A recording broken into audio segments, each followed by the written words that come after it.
बहुत लंबा लोकसभा चुनाव 2024 के लिए चुनाव प्रचार चला और अब हम उसके बिल्कुल आखिरी हिस्से में मौजूद हैं। वाराणसी में हम आज मौजूद हैं और एनडीए के एक बहुत अहम सहयोगी अपना दल सोनेलाल से हमारे साथ मौजूद है अनुप्रिया पटेल जी। अनुप्रिया जी, अभी आपकी सीट पर तो मतदान होना बाकी भी है और आप हमारे साथ जुड़ी हैं, तो बहुत शुक्रिया TV9 भारतवर्ष के लिए समय निकालने के लिए। आपको भी बहुत बहुत शुक्रिया ने मुझे अपने चैनल पे आमंत्रित किया। अनुप्रिया जी, ये कहा जाता है कि चाय वाला चाय तो अच्छी बना लेगा, लेकिन चाय अच्छी बनाने के बाद उसके लिए एक अच्छा कप प्लेट भी चाहिए ताकि चाय का मजा आए। हमारे पास भी कप प्लेट मौजूद है और एनडीए में हमारे दर्शकों को बता दें कि अनुप्रिया पटेल जी की पार्टी का जो चुनाव चिन्ह है वो कप प्लेट है। तो चाय के लिए कप प्लेट जरूरी है और कप प्लेट के लिए चाय जरूरी है। और पूर्वांचल की ये जो सीटें हैं जहां मतदान होने वाला है, इनके लिए भी ये कहा जाता है कि ऐसे ही एक दूसरे के पूरक हैं। आपने बिल्कुल सच कहा, चाय के लिए कप प्लेट और कप प्लेट के लिए चाय। तो मोदी जी की चाय के लिए अपना दल का कप प्लेट, और शायद यही भावना है।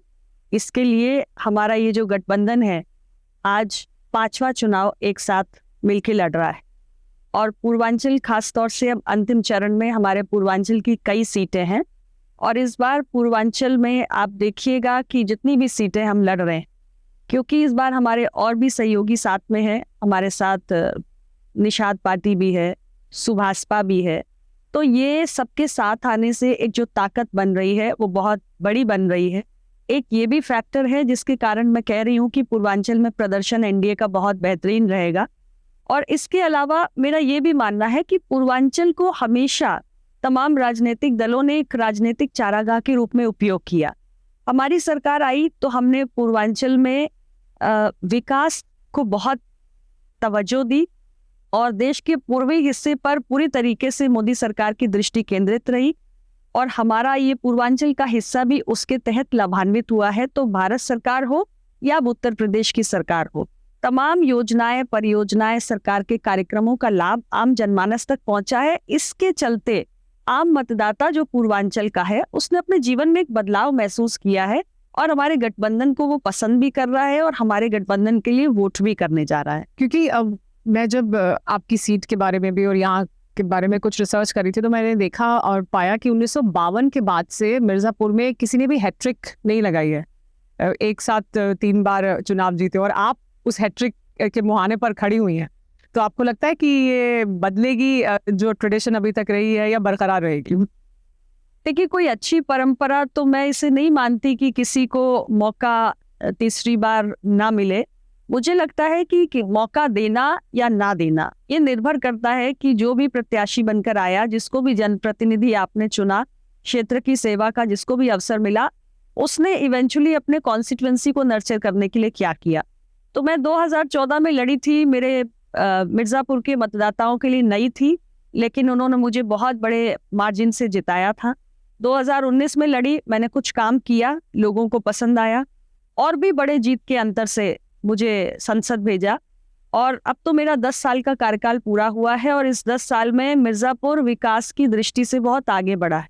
मिर्जापुर में आपने भी बताया भी, और 10 साल क्योंकि आप यहाँ से प्रतिनिधि रह चुकी हैं, तो ऐसे कौन से काम हैं जो आपको लगता है कि हाईलाइट हैं इन 10 सालों के, जिनके आधार पर लोग एक बार फिर आपको चुनेंगे? तो वो कौन से 10 सालों के दौरान आपने अहम काम किए मिर्जापुर के लोगों के लिए? 10 साल पहले जब मिर्जापुर में मैं आई 2014 में पहली बार चुनाव लड़ने, मिर्जापुर की गिनती एक अत्यंत पिछड़े जिले में होती थी और शिक्षा का क्षेत्र हो, स्वास्थ्य हो, कनेक्टिविटी हो, कहीं कुछ भी नजर नहीं आता था।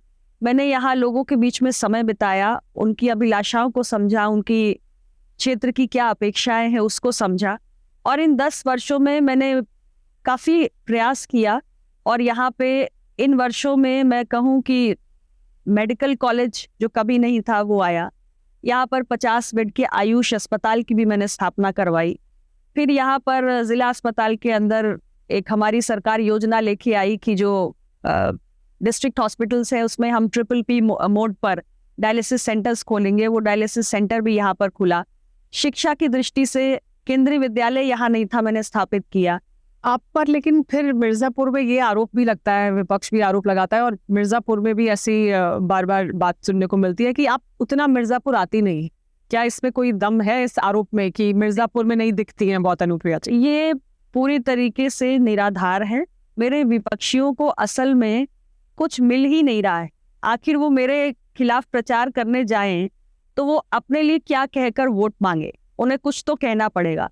मिर्जापुर में जो आम जनमानस है, हर समाज, हर वर्ग, गांव, शहर, हर जगह में हूँ, सुख में दुख में, हर सामाजिक कार्यक्रम में, हर सरकारी कार्यक्रम में मैं अपने जिले में निरंतर उपलब्ध रही हूँ।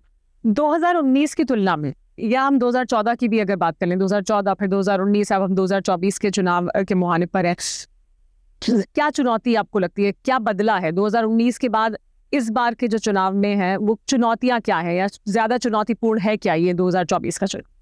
नहीं, मुझे तो ऐसा लगता है कि हमारी स्थिति और 10 वर्षों के बाद बेहतर हुई है, क्योंकि 10 सालों का ये जो लंबा कालखंड हमें मिला, इसमें हमारी सरकार ने जिस स्केल और स्पीड पर काम किया पूरे देश भर में, मैं केवल उत्तर प्रदेश की बात नहीं करती, पूरे देश भर में आप देखिए कि अगर आप 2014 के पहले का समय देखें, 2014 के बाद देखें, तो चाहे आप इंफ्रास्ट्रक्चर की दृष्टि से देखें, आप अर्थव्यवस्था की दृष्टि से देखें, राष्ट्र की सुरक्षा की दृष्टि से देखें, भारत की बढ़ती हुई अंतर्राष्ट्रीय छवि की दृष्टि से देखें, हर मायने में इन 10 सालों में हमारा जो देश है वो मोदी जी के नेतृत्व वाली सरकार के इन 10 वर्षों में आगे बढ़ा है। क्या एनडीए प्रधानमंत्री नरेंद्र मोदी पर, उनके चेहरे पर बहुत ज्यादा डिपेंडेंट है? एनडीए भी एज अ होल उनके ऊपर बहुत डिपेंडेंट है, और क्या वही सबसे बड़ा फैक्टर है? देखिए, एनडीए गठबंधन का निर्विवाद रूप से चेहरा प्रधानमंत्री नरेंद्र मोदी जी ही हैं, और हमारी सरकार का नेतृत्व उन्होंने किया है, हम सभी ने उनके मार्गदर्शन में काम किया है। लेकिन एनडीए के जितने साथी हैं, सबकी अपनी अपनी जमीन पर ताकत है, और मुझे लगता है कि भारतीय जनता पार्टी और उनके तमाम सहयोगी दल, जिसमें मेरी पार्टी अपना दल भी है, हमारे अब जो नए पार्टनर्स आए हैं वो भी हैं, हम सारे लोग जो एक साथ आए हैं, तो हमारी ताकत एक साथ मिलकर बहुत बड़ी हुई है। मिर्जापुर के बारे में ये भी कहा जा रहा है कि आपके जो प्रतिद्वंदी हैं समाजवादी पार्टी से, रमेश बिंद, वो पहले बीजेपी का हिस्सा थे, तो एक तरह से सहयोगी थे, अब आपके सामने खड़े हुए हैं, प्रतिद्वंदी हैं। बहुजन समाज पार्टी ने ब्राह्मण समाज से उम्मीदवार दिए हैं, तो एक चक्रव्यूह तैयार कर लिया है आपके लिए। क्या वो चक्रव्यूह जैसा एहसास है कि एक चक्रव्यूह में फंसा दिया है इस पूरे चुनाव को मिर्जापुर पे? कोई चक्रव्यूह नहीं है, कोई चुनौती नहीं है। देखिए, ये चुनाव है, अलग अलग पॉलिटिकल पार्टीज हैं, सब अपने कैंडिडेट्स को फील्ड में भेजेंगी ही, लेकिन जो भी दूसरे दलों के प्रत्याशी हैं मेरे सामने हैं, चुनाव तो वो लड़ेंगे ही, जनता के बीच में भी जा रहे हैं। लेकिन मैं सिर्फ इतना ही कहना चाहती हूँ कि मेरा अब मिर्जापुर से 10 साल पुराना रिश्ता हो गया है। लेकिन जब हम इस चुनाव की बात कर रहे हैं, तो विपक्ष ने एक मुद्दा उठाया आरक्षण का, और कहा कि अगर 400 पार हो जाएगा तो आरक्षण को खत्म कर देंगे, और ये एक संदेश उन्होंने लोगों तक पहुंचाने की कोशिश की है। क्या आप चुनावी मैदान में इस वक्त हैं, चुनाव प्रचार कर रही हैं, लोगों के बीच जा रही हैं, आपको लगता है कि उसका असर इस चुनाव पर देखने को मिल रहा है? क्या उसका एक मैसेज है जो नीचे तक गया है? देखिए, हमारे इंडिया अलायंस में जो भी साथी हैं, वो जनता का विश्वास पूरी तरीके से खो चुके हैं। आज उनके पास न कोई मुद्दा है, न कोई नीति है, और ना ही उनके पास जनता के समक्ष देश को वो कहाँ ले जाना चाहते हैं इसका कोई स्पष्ट रोड मैप। अब उनके पास एक ही हथियार रह गया है कि वो किसी प्रकार का कोई दुष्प्रचार करें, कोई बेबुनियाद बात करें, जिससे कि कुछ हलचल पैदा हो सके, कुछ इस चुनाव में उनकी स्थिति खड़ी हो सके।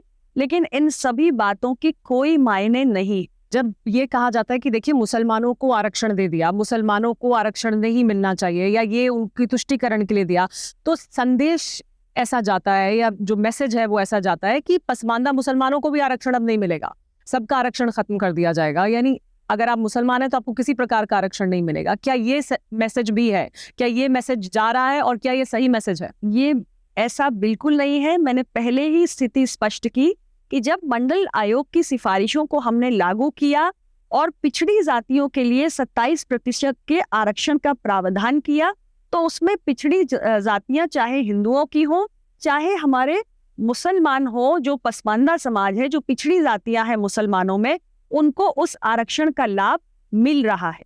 विपक्ष का जो तर्क है वो SC ST OBC का आरक्षण हटाकर जो अगड़े मुसलमान हैं उनकी तरफ ले जाने का है, जिस पर हमें आपत्ति है, क्योंकि हमारा संविधान इसकी इजाजत नहीं देता है। अच्छा, एक सवाल बार बार पूछा जाता है कि एनडीए के भीतर आपकी पार्टी उसका एक लंबे समय से हिस्सा रही है, क्या उतना प्रतिनिधित्व मिल पाता है, या एक बड़ा परिवार है तो उसमें उस तरह का अकोमोडेशन हो पाता है? आपको लगता है कि और सीटें होनी चाहिए थी? अब तो खैर बहुत आगे बढ़ गई बात, मगर फिर भी क्या देखिए उस आधार पर प्रतिनिधित्व संख्या का आपने खुद ही कह दिया, आप कोई मसला नहीं है, हम तो चुनाव अंतिम चरण का लड़ रहे हैं, अब तो वोटिंग होने जा रही है।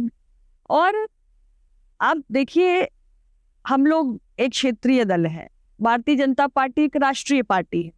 अब अलग अलग पॉलिटिकल पार्टीज जो होती है, हर पार्टी विस्तार करना चाहती है। भारतीय जनता पार्टी भी कभी छोटी थी, छोटे से बड़ी हुई, हर पार्टी छोटे से बड़ी होती है। अपना दल भी आज प्रदेश की तीसरी सबसे बड़ी पार्टी बन गया है। लेकिन कुल मिलाकर संख्या बल का ही पूरा खेल होता है। हम अपने अपने तरीकों से कोशिश करते हैं कि हमारे अपने पार्टी का जनाधार बढ़े, पार्टी की ज्यादा स्वीकार्यता हो, और पार्टी के जो इलेक्टेड रिप्रेजेंटेटिव्स हो वो भी ज्यादा हो। और अलायंसेस में क्या होता है कि अलायंसेस में तो ये सब चलता ही रहता है। हर पार्टी जो एक अलायंस का हिस्सा है, एक बड़े परिवार का हिस्सा है, वो कोशिश करती है। तो ये तो ऐसी बातें हैं कि जिन पर मीडिया में हम खुलकर कभी नहीं कह सकते कि हम अंदर कितनी सीटों की बात कर रहे हैं या क्या बात कर रहे हैं।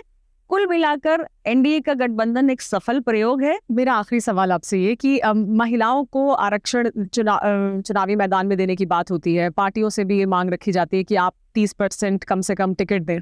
आपकी पार्टी एक ऐसी पार्टी है जिसने 100% कर दिया है। लेकिन आपसे मैं कुछ जो महिला नेता हैं जो मैदान में हैं, उनके बारे में चाहूंगी कि अगर आप एक शब्द में आप क्या सोचती हैं उनके बारे में, अगर आप वो साझा करें हमारे साथ। कंगना रनौत। मैं किसी के बारे में कोई ओपिनियन नहीं देना चाहती। मुझे लगता है कि जो भी महिलाएं हैं आज राजनीति में, उनका अपनी जनता के बीच में वो जाएंगे, जनता उनकी हार जीत का फैसला करेगी और उनकी रेटिंग करने का काम भी जनता ही करेगी। अनुप्रिया पटेल की रेटिंग कोई और क्यों करे?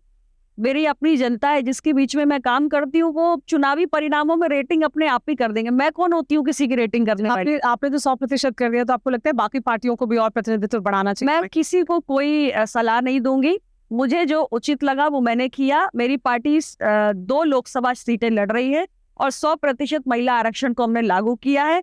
एक पर अनुप्रिया पटेल है और दूसरे पर रिंकी कोल है, और हम दोनों सीटें जीतकर हम दोनों महिलाएं देश की संसद में पहुंच रहे हैं। मेरी पार्टी ने एक नजीर जरूर पेश की है, और मैं तो बस इतना ही कहूंगी कि इससे पॉलिटिकल पार्टीज इंस्पिरेशन ले सकती हैं। बिल्कुल इंस्पिरेशन लेने की जरूरत है कि आपने 30% नहीं, आपने 100% कर दिया और बाकी लोगों के लिए एक नजीर बना दी।